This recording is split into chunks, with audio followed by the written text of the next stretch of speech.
നാഗഭൂഷിത പദങ്ങളും ചടുലതാളമോടു തിരുനടനവും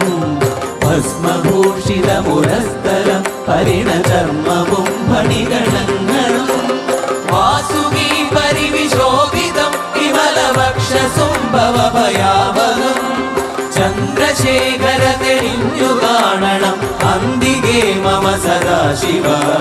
നീലകണ്ഠതപനീലകണ്ഠവുമതിൽ കുളഞ്ഞുരഹിമാലയും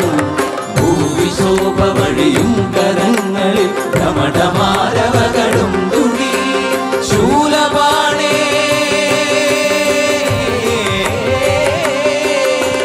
ശൂലപാണി മഹാത്രിശൂലമന്ത്രകവുമേ നിഗതിയേകുവാൻ ചന്ദ്രശേഖര തെളിഞ്ഞു കാണണം അന്തികേ മമ സദാശിവ ചന്ദ്രശേഖര തെളിഞ്ഞു കാണണം അന്തികേ മമ സദാശിവ.